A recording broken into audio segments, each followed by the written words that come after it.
Alright guys, it's time to talk about MNT or Mantle on the channel once again. Now, I don't get that many views when it comes to Mantle. I'm not sure why, guys. But anyways, Mantle is up today about 10%, so it's way above probably the market average. If anything is up, it's only up about 1 or 2%, but many things are in quite a loss. So anyways, guys, Mantle, in my opinion, is kind of a universal exchange coin. That's what I call it.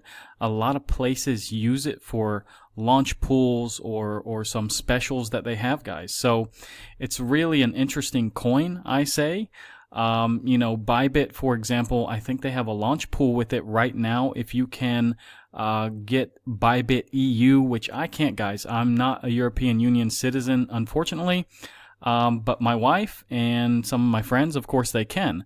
So anyways, this is a good coin to hold, I think, just for that fact, guys. And we are trying to get above basically the $1.20 mark at the moment. So you can see yesterday did get a little bit of a rejection there, but it did get through this $1.15 mark. So that's a good thing. It, basically tested that on the 14th, got through it yesterday. Today, we're working on the 120. And there's only a couple of more resistances above us, guys. I mean, if you look at this on a weekly time frame, this thing extends back to, let's see, about, July of 2023. And basically, the top is up here around $1.42. This resistance here, we do need to get through that. We're getting close, guys. Not quite there. It still has some work to do. But if it can get through this resistance up here to $1.42, it's going to go probably really high, guys. Now, jumping into the volume profile, guys, you can see that we are way above the point of control at 71 cents. So yeah, that's about a good 50 cents below us right now. Now, there isn't really any volume up here, guys. I mean, there's almost nothing holding back Mantle at this moment. Basically, once we crossed about 85 cents, the volume went down radically. Now, looking at the Bollinger Bands, guys, you can see that it's not really pinching. Basically, in, what is this, November of 24, guys, it's still kind of fat here. And then basically in the beginning of July, I mean, these two lines do come in a little bit on each other, but it's not really pinching. Now, if we look at the daily time frame, it's not really actually pinching here. It's just very narrow. Maybe it does come in a little bit. If we just zoom in, okay, maybe it comes in slightly here, but then we get this next run here. So I just don't think this is really due to the Bollinger Bands. But yeah, on the weekly time frame and daily time frame, I don't see that pinch. Now, taking a look at the stochastic and the RSI, guys, stochastic is actually, this blue line is just about to cross the red line again. It looks like it may want to make another small run to the upside, but pretty much it's at, its top. I mean, it is overbought here, so it's basically overheated, we can say.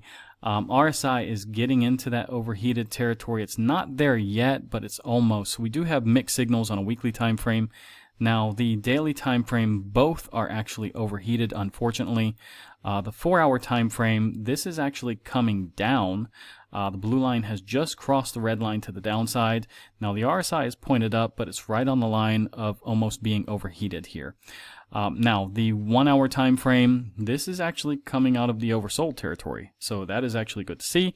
RSI is pointed up pretty heavily here. So this is probably the best time frame yet, honestly.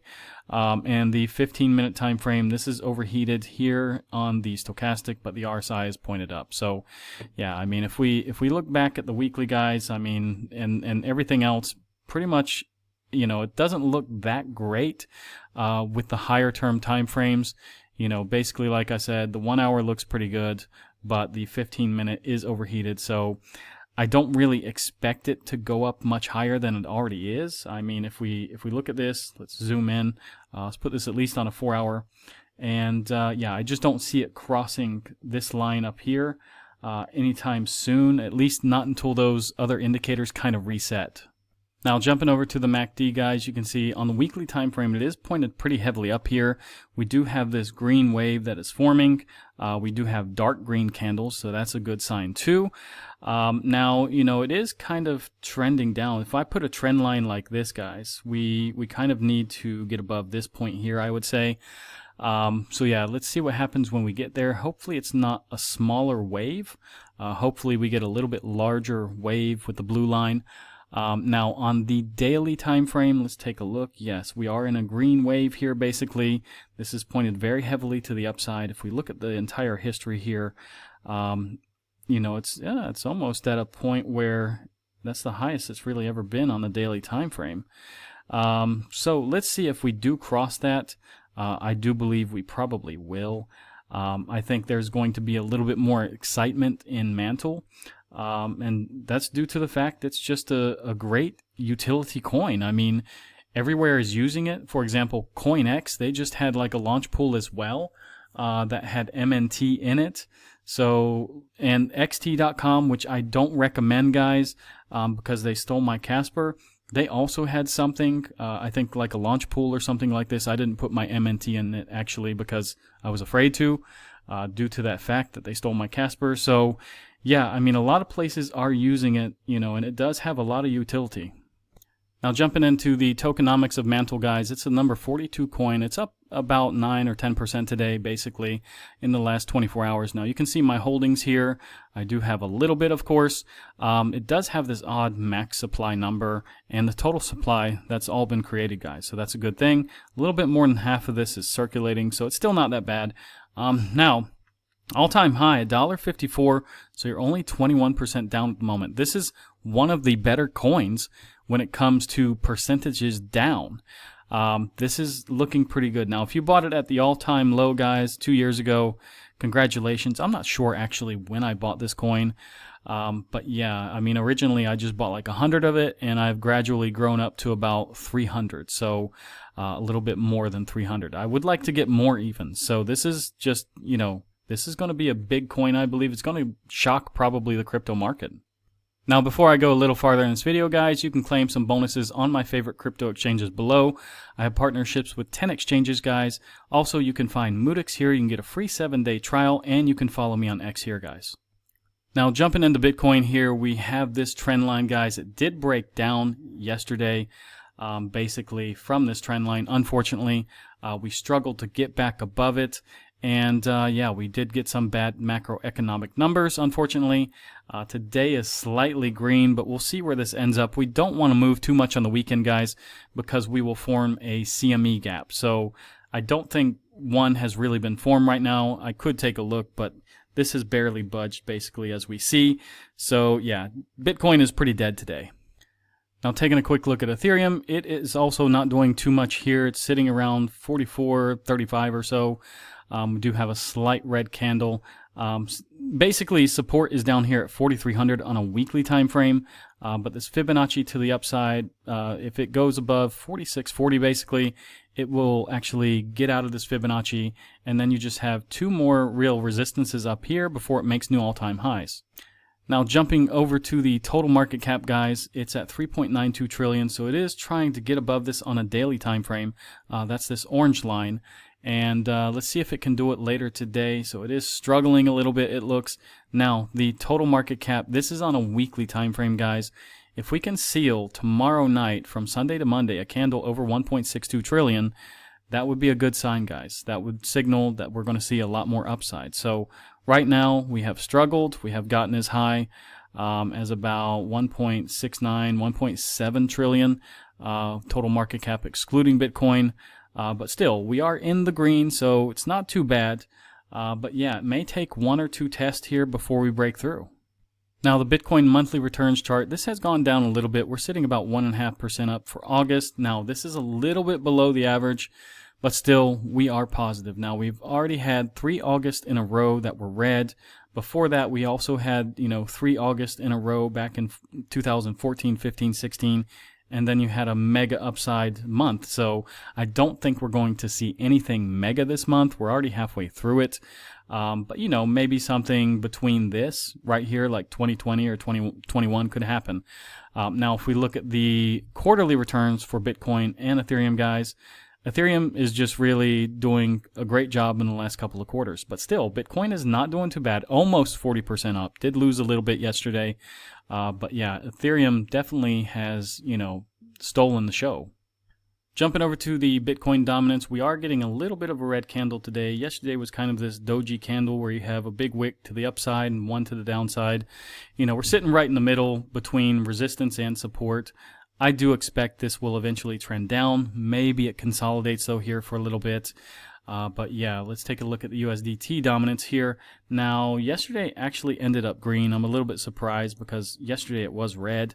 But it looks like people are starting to, you know, trickle back in with their money, their USDT, and put it back into crypto. So this is a good sign, but this is just a really, really, really small red candle, guys.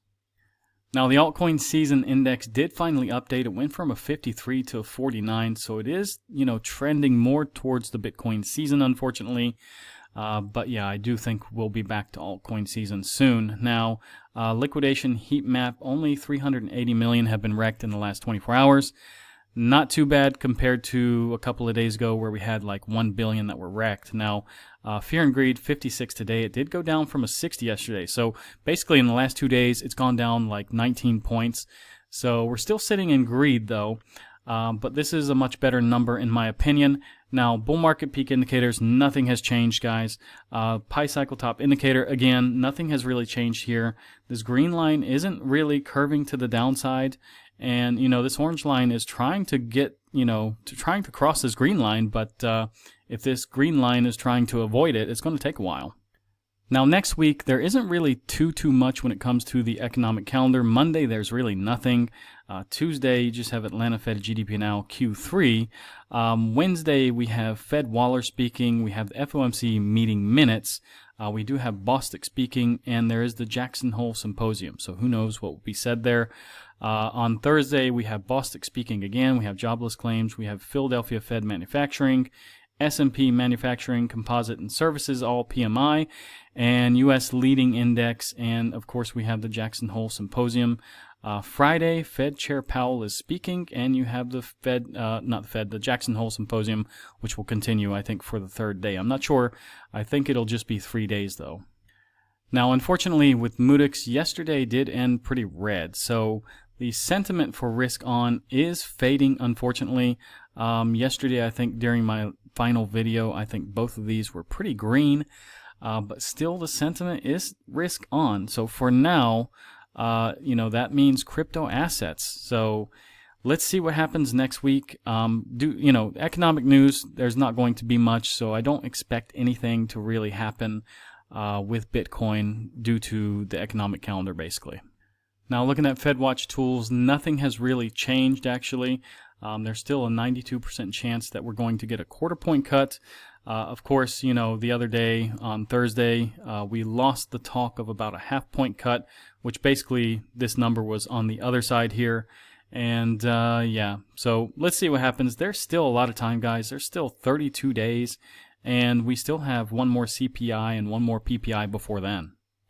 According to Truflation, we still have 2.05% inflation here. It did go down slightly, actually. But yeah, this is in line with what the Fed really wants. And a lot of people like Truflation because they say this is a better indicator. So no matter what CPI and PPI say, guys, you know, Truflation has this.